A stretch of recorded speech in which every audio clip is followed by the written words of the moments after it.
This day in Black history, January 21st, from triumphant firsts to unfinished struggles. Black history echoes with complexity. Let's take a look at January 21st, a date where Black history resonates with literary brilliance. Forced displacement, athletic resilience, controversial rulings, political protest, musical royalty, and even Super Bowl magic. But it's also a day that reminds us of ongoing struggles and the need for constant progress.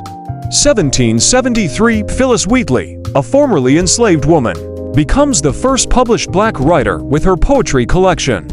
1830, several Blacks were deported by force due to an order of the city officials in Portsmouth, Ohio, highlighting the dark history of displacement and the fight for belonging.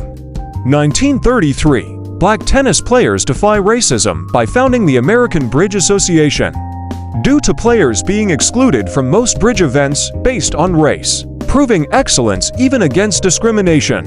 1970, the killing of Fred Hampton and Mark Clark sparks outrage after a self-defense verdict for the police. 1971, 12 Black congressmen boycotted Richard Nixon's State of the Union address because of his consistent refusal to respond to the petitions of Black Americans, highlighting the power of collective action against racial injustice. 1987, Aretha Franklin becomes the first woman inducted into the Rock and Roll Hall of Fame, solidifying her legendary status.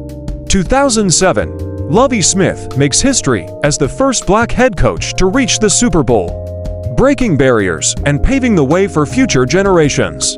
2008, about 50 white supremacists protested Martin Luther King Day in Jena, Louisiana, reminding us that the fight against racism remains relevant. January 21st reminds us that Black history is a multifaceted tapestry, woven with threads of triumph, struggle, and ongoing quests for justice. Remember that every voice raised, every barrier broken, and every challenge confronted paves the way for a future where Black excellence blooms without shadows of bias. Drop a comment and share your thoughts. Which story resonates most with you? How can we keep amplifying Black voices, advocating for equal rights, combating prejudice, and promoting inclusive leadership across all sectors?